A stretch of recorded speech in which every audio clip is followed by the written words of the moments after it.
कृष्णा। मैं Shiksha and welcome to my YouTube channel Krishna Gyan Amrit. इस channel पे हम श्रीमद् भगवत गीता जी का अध्ययन करते हैं।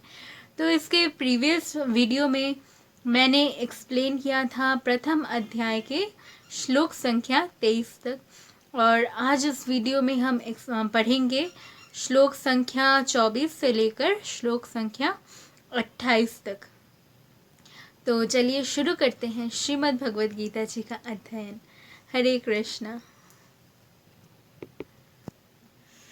Okay, so before moving on to our today's shlok, let us do a quick revision of shlok 23 which we have studied in our previous video. तो श्लोक 23 में हमने पढ़ा था कि अर्जुन जो है वे भगवान से कहते हैं कि मैं उन लोगों को देखना चाहता हूँ जो युद्ध की अभिलाषा से, युद्ध की इच्छा से यहाँ पे एकत्र हुए हैं। कुरुक्षेत्र में युद्ध की इच्छा से जो एकत्र हुए हैं, मैं उनको देखना चाहता हूँ कि कौन कौन है जो ये युद्ध चाहता है। और जो दुर्योधन यानी धृतराष्ट्र के दुर्बुद्धि पुत्र दुर्योधन के कहने से कौन कौन यहाँ पे युद्ध करने के लिए आए हुए हैं। तो यहाँ तक हमने पढ़ा था श्लोक संख्या 23 में। आज हम पढ़ेंगे इसके आगे श्लोक संख्या 24। तो चलिए पढ़ते हैं श्लोक संख्या 24। तो हमारा 24वां श्लोक है संजय उवाच, यानी कि संजय ने कहा। एवं मुक्तो ऋषिकेशो गुडाकेशेन भारत सैन्यो उभयो मध्ये स्थापितत्वा रथोत्तम। अर्थात संजय ने कहा, हे भरतवंशी, अर्जुन द्वारा इस प्रकार संबोधित किए जाने पर भगवान कृष्ण ने दोनों दलों के बीच में उस उत्तम रथ को लाकर खड़ा कर दिया। तो यहाँ पे संजय कहते हैं धृतराष्ट्र से, जैसा कि हम जानते हैं कि संजय जो है वे राजमहल में ही बैठे बैठे धृतराष्ट्र को सुनाते हैं कि कुरुक्षेत्र के युद्ध भूमि में क्या हो रहा है, वहाँ की स्थिति क्या है, वे उनको सुनाते हैं। तो वे कहते हैं कि हे भरतवंशी, यहाँ पे वे धृतराष्ट्र को संबोधित करते हैं, हे भरतवंशी। तो अर्जुन के इस प्रकार कहने के बाद भगवान श्री कृष्ण ने जो रथ को, उस उत्तम रथ को दोनों दलों के बीच में लाके खड़ा कर दिया। तो अर्जुन देखना चाहते थे कि कौन कौन इस युद्ध को चाहता है, कौन कौन इस युद्ध की अभिलाषा से यहाँ पे आया हुआ है। तो उनके कहने के बाद, उनके रिक्वेस्ट करने के बाद भगवान श्री कृष्ण ने उस उत्तम रथ को दोनों दलों के बीच में, यानी कि कौरव और पांडवों के जो दल थे, जो सेनाएं हैं, उनके बीच में लाके उस रथ को खड़ा कर दिया। अब हम पढ़ेंगे तात्पर्य। इस श्लोक में अर्जुन को गुडाकेश कहा गया है। गुड़ा का अर्थ है नींद, और जो नींद को जीत लेता है वह गुडाकेश है। नींद का अर्थ अज्ञान भी है। अतः अर्जुन ने कृष्ण की मित्रता के कारण नींद तथा अज्ञान दोनों पर विजय प्राप्त की थी। तो इस श्लोक में अर्जुन को जो है वो गुडाकेश कह के संबोधित किया गया है।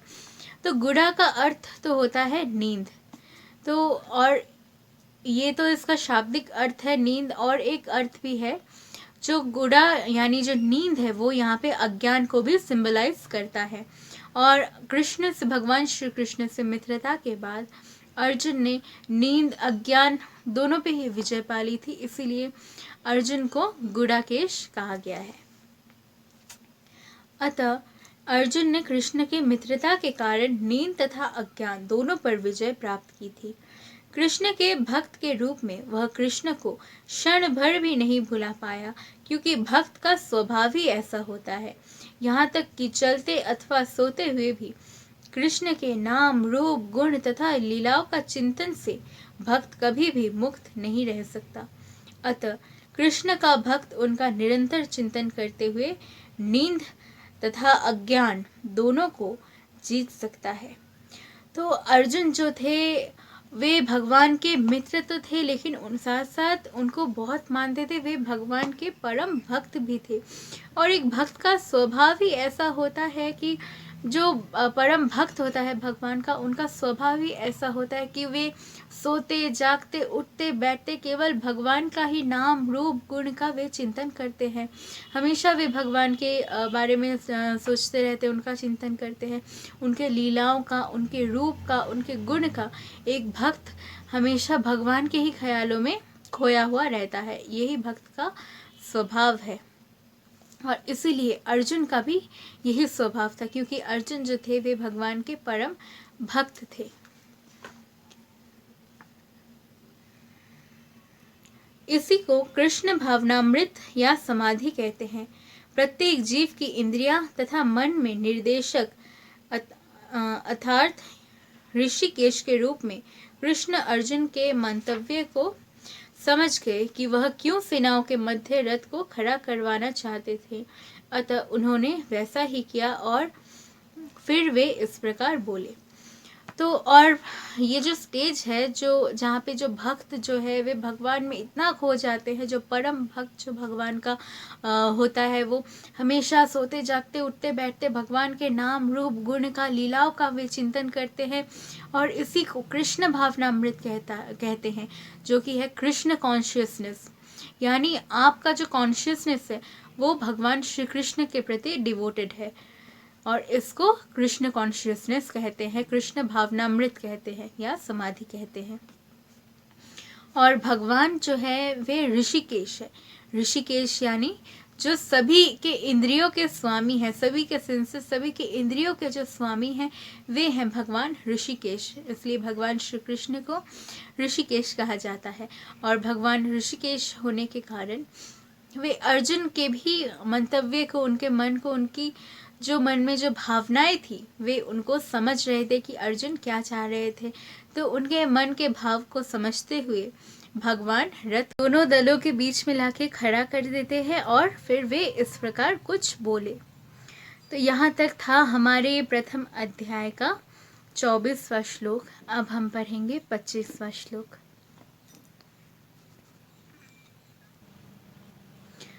तो 25वां श्लोक है,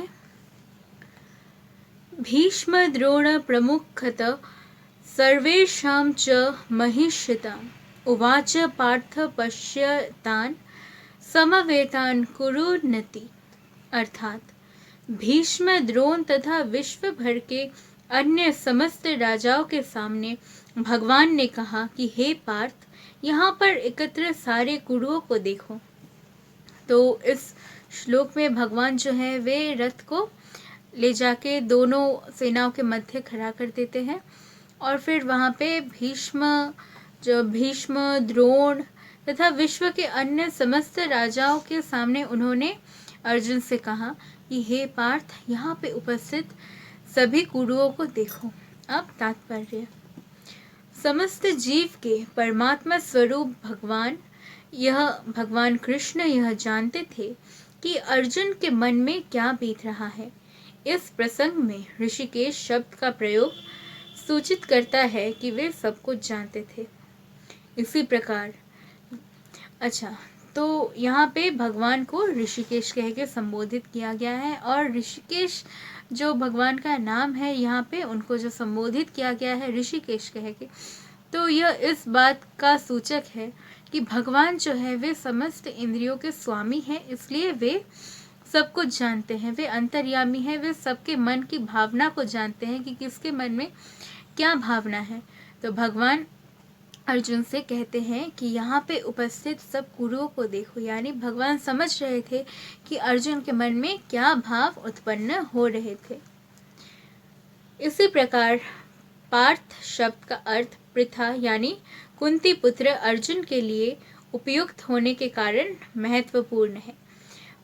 मित्र के रूप में वे अर्जुन को बता देना चाहते थे कि चूंकि अर्जुन उनके पिता वासुदेव की बहन का पुत्र था, इसीलिए उन्होंने अर्जुन का सारथी बनना स्वीकार किया।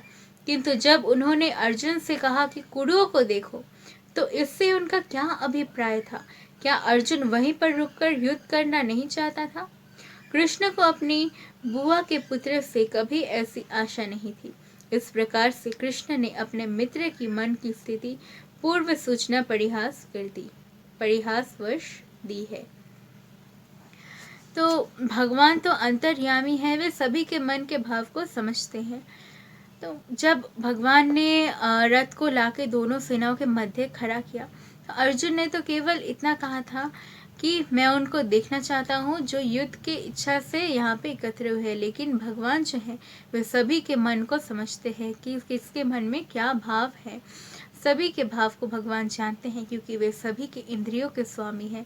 तो वे समझ रहे थे कि अर्जुन के मन के भाव क्या हैं, और इसीलिए अर्जुन को भगवान कहते हैं कि हे पार्थ, यहाँ पे उपस्थित सभी कुरुओं को देखो। तो ऐसा भगवान ने क्यों कहा? क्योंकि भगवान को ये अर्जुन के भाव से भगवान ये जान गए थे कि अर्जुन युद्ध करना नहीं चाहते थे। उनके मन में ये भाव आ रहे थे कि वे युद्ध ना करें। इसलिए भगवान ने तब अर्जुन से कहा कि यहाँ पे उपस्थित इन कुरुओं को देखो। तो यहाँ तक था हमारा 25वां श्लोक। अब हम पढ़ेंगे 26वां श्लोक। तो 26वां श्लोक है, तत्र पश्चात् स्थितान् पार्थ पितॄन् अथ पितामहन् आचार्यान् मातुलान् भृत्यान् पुत्रान् पौत्रान् सखेन तथा शुश्रूषन् सुहृद च एव सेनयो उभयो अपि। अर्थात अर्जुन ने वहां पर दोनों पक्षों की सेनाओं के मध्य में अपने चाचा, ताऊओं, पितामहों, गुरुओं, मामाओं, भाइयों, पुत्रों, पौत्रों, मित्रों, ससुरों और शुभचिंतकों को भी देखा। तो भगवान के ऐसा कहने के बाद कि हे पार्थ, यहाँ पे उपस्थित सभी कुरुओं को देखो, तो अर्जुन ने वहाँ पे अपने ही सभी सगे संबंधियों को देखा, जिसमें उनके चाचा, मामा, पुत्र, पौत्र, शुभचिंतक, सभी वहाँ पे उनके ही सगे संबंधित वहाँ पे उपस्थित, तो सभी संबंधी वहाँ पे उपस्थित हैं। अब तात्पर्य, अर्जुन युद्ध भूमि में अपने सभी संबंधियों को देख सका। वह अपने पिता के समकालीन भूरिश्रव जैसे व्यक्तियों, भीष्म तथा सोमदत्त जैसे पितामहों, द्रोणाचार्य तथा कृपाचार्य जैसे गुरुओं, शल्य तथा शकुनी जैसे मामाओं, दुर्योधन जैसे भाइयों, लक्ष्मण जैसे पुत्र और अश्वत्थामा जैसे मित्रों एवं कृतवर्मा जैसे शुभ चिंतकों को देख सका। वह उन सेनाओं को भी देख सका जिनमें उसके अनेक मित्र हैं। तो अर्जुन वहाँ पे सभी को देखता है, उन सेनाओं में वहाँ पे युद्ध में जो लड़ने आए हुए हैं उस युद्ध को उसके अपने ही सगे संबंधी सब वहाँ पे हैं, उनके मामा, चाचा, भाई, ताऊ, उनके मित्र, शुभचिंतक। तो अर्जुन सभी को उन सेनाओं में देखते हैं। तो यहीं तक था हमारे प्रथम अध्याय का, ये हम पढ़ रहे थे 26वां श्लोक। तो अब हम पढ़ेंगे 27वां श्लोक, जो कि है, तान समीक्ष्य स कौन्तेय सर्वान् बन्धून् अविस्थान् कृपया पराया अविष्ठा विषितन इदम अब्रवीत। अर्थात अब जब कुंती पुत्र अर्जुन ने मित्रों तथा संबंधियों की इन विभिन्न श्रेणियों को देखा तो वह करुणा से अभिभूत हो गया और इस प्रकार बोला। तो अर्जुन जब अपने समक्ष सभी को देखते हैं जो युद्ध करने आए हुए हैं, वे उन्हीं के सगे संबंधी हैं, उन्हीं के अपने हैं, उन्हीं के चाचा है, कोई मामा है, कोई ताऊ है, कोई भाई है, कोई मित्र है, कोई शुभ चिंतक है, कोई पुत्र है तो कोई पौत्र है। तो जब सभी को वे देखते हैं जो इस युद्ध करने के लिए आए हुए हैं और जिनसे अर्जुन को युद्ध करना है, तो वे करुणा से भर जाते हैं। तो उनके मन में बहुत दुख, करुणा, ये सब उनके मन में आ जाता है उनको देख के, और फिर वे इस प्रकार कुछ बोलते हैं। तो अब अर्जुन ने आगे क्या कहा ये हम पढ़ेंगे 28वें श्लोक में। अर्जुन उवाच, यानी अर्जुन ने कहा, दृष्ट्वा एवं स्वजनं कृष्ण युयुत्सं समुपस्थितं सिदन्ति मम गत्राणि मुखं च परिशुष्यति। यानी अर्जुन ने कहा, हे कृष्ण, इस प्रकार युद्ध की इच्छा रखने वाले अपने मित्रों तथा संबंधियों को अपने समक्ष उपस्थित देखकर मेरे शरीर के अंग कांप रहे हैं और मेरा मुंह सूखा जा रहा है। तो अर्जुन भगवान से कहते हैं, भगवान श्री कृष्ण से कहते हैं कि इन सभी को देख के, जो मेरे अपने हैं, जो मेरे अपने ही परिजन हैं, मेरे स्वजन हैं, मेरे मित्र हैं, और इन्हीं को मेरे समक्ष देख के, जिनसे मुझे युद्ध करना है, जो यहाँ पे युद्ध की अभिलाषा से आए हुए हैं, इनको देख के मेरे शरीर का अंग कांप रहा है और मेरा मुंह सूखा जा रहा है। अब तात्पर्य, यथार्थ भक्ति से युक्त मनुष्य में वे सारे सद्गुण रहते हैं जो सत्पुरुषों या देवताओं में पाए जाते हैं, जबकि अभक्त अपनी शिक्षा तथा संस्कृति के द्वारा भौतिक योग्यताओं में चाहे कितना ही उन्नत क्यों ना हो, इन ईश्वरीय गुणों से विहीन होता है। तो जो भक्त जो होते हैं, यानी जो जिनके मन में जो एक भक्त है, उनका लक्षण है सब मन में हमेशा करुणा का होना, दया का होना, और जो सत्पुरुष जो होते हैं, जो अच्छे स्वभाव, अच्छे भाव के जो होते हैं, उनके मन में ये नेचुरल है। उनके मन में दया, करुणा, प्रेम, वे सभी के लिए उनके मन में रहता है। ये उनका इनबिल्ट एक नेचर होता है। जो भी सत्पुरुष जो होते हैं, उन सभी के मन में जो दया का भाव है, जो करुणा का भाव है, ये हमेशा से होता है। और जबकि अभक्त अपनी शिक्षा तथा संस्कृति द्वारा भौतिक योग्यताओं में चाहे कितना ही उन्नत क्यों न हो, इन ईश्वरीय गुणों से विहीन होता है।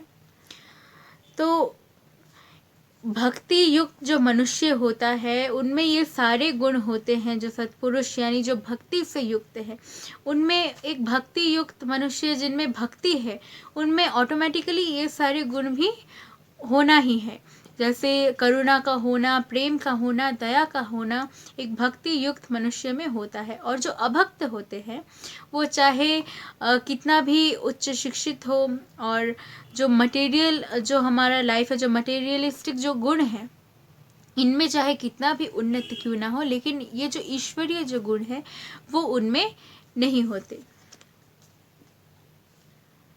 अतः स्वजनों, मित्रों तथा संबंधियों को युद्ध भूमि में देखते ही अर्जुन उन सबों के लिए करुणा से अभिभूत हो गया, जिनसे उन्हें परस्पर युद्ध करने का निश्चय किया था।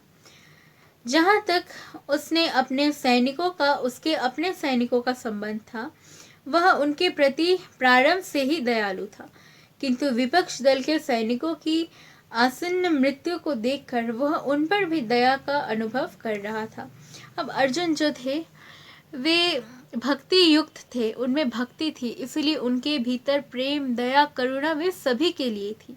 तो वे अपने जो उनके जो सैनिक थे, यानी पांडवों के सेना के जो सैनिक थे, उनके प्रति तो वे शुरू से ही दयालु थे। लेकिन जो ऑपोजिट जो पक्ष है, जो कौरवों के जो सेना है, उनके सैनिकों के प्रति भी अर्जुन के मन में उतनी ही दया, उतनी ही करुणा थी कि ये जो युद्ध में उनकी भी तो प्राणों की हानि होने वाली है। तो ये भी सोच के अर्जुन का मन जो था वो करुणा से भर रहा था, चाहे वो कौरवों के सेना के सैनिक ही क्यों ना हो, क्योंकि अर्जुन जो थे वे एक भक्ति युक्त पुरुष थे, और उनके मन में जो दया, करुणा भाव था वे सभी के लिए था, चाहे वे मित्र हो या शत्रु हो। और जब वह इस प्रकार सोच रहा था, तो उसके अंगों में कंपन होने लगा और मुंह सूख गया। उन सबको युद्धाभिमुख देखकर उसे आश्चर्य भी हुआ। प्राय सारा कुटुंब में अर्जुन के सगे संबंधी उससे युद्ध करने आए थे। यद्यपि इसका उल्लेख नहीं है, किंतु तो भी सहज अनुमान लगाया जा सकता है कि न केवल उसके अंग कांप रहे थे और मुंह सूखा जा रहा था, अपितु दयावश रुदन भी कर रहा था। अर्जुन में ऐसे लक्षण किसी दुर्बलता के कारण नहीं, अपितु हृदय की कोमलता के कारण थे, जो भगवान के शुद्ध भक्त होने का लक्षण है।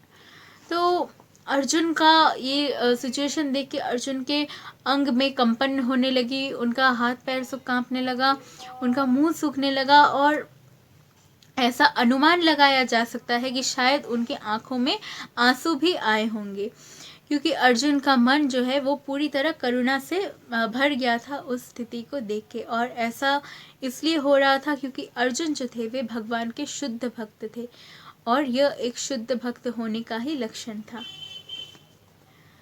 अतः कहा गया है, यस्यास्ति भक्ति भर्गवच्चिन्न सर्वे गुणस्त्र समासतेषुरा हराव भक्तस्य कुतो महत् गुणा मनोरथेन सति धावतो बहि। अर्थात जो भगवान के प्रति अविचल भक्ति रखता है उसमें देवताओं के सद्गुण पाए जाते हैं, किंतु जो भगवत भक्त नहीं है उसके पास भौतिक योग्यताएं ही रहती है जिनका कोई मूल्य नहीं होता। इसका कारण यह है कि वह मानसिक धरातल पर मंडराता रहता है और ज्वलंत माया के द्वारा अवश्य ही आकृष्ट होता है, ऐसा कहा जाता है। कि जो भगवान के प्रति अविचल भक्ति रखता है, यानी जो भगवान का भक्त होता है, जो उनका परम भक्त होता है, जिनके भीतर भक्ति है, जो भक्ति युक्त है, उनमें सदैव ही देवताओं के समान सद्गुण पाए जाते हैं। यानी देवताओं में जो सद्गुण होते हैं जैसे कि दया, ममता, प्रेम, करुणा, ये सभी गुण उनके भीतर पाए जाते हैं जो भक्ति युक्त होता है। लेकिन जो भगवत भक्त नहीं होता, जो अभक्त होता है, वे केवल इस सांसारिक माया में ही बंध के रह जाता है। उसमें केवल जो मटेरियलिस्टिक जो फीचर, जो गुण हैं, बस वही रहता है। भौतिक योग्यताएं ही रहती है जिनका कोई मूल्य नहीं है। इसका कारण यह है कि मानसिक धरातल पर वह मंडराता रहता है और ज्वलंत माया के द्वारा अवश्य ही अवकृष्ट होता है। तो इसी के साथ हमारे प्रथम अध्याय के 28वां श्लोक हमारा यहीं समाप्त होता है। हरे कृष्णा। अगर आपको ये वीडियो अच्छा लगा तो आप इस चैनल को सब्सक्राइब कर देना, इस वीडियो को आप लाइक कर देना। एंड अगर आप अपने सजेशंस भी आप कमेंट बॉक्स में आप लिख सकते हैं। If you have any suggestion, आप वो भी मुझे कमेंट्स में लिख के बता सकते हैं। तो मिलते हैं अगले वीडियो में नेक्स्ट श्लोक्स के एक्सप्लेनेशन के साथ। हरे कृष्णा।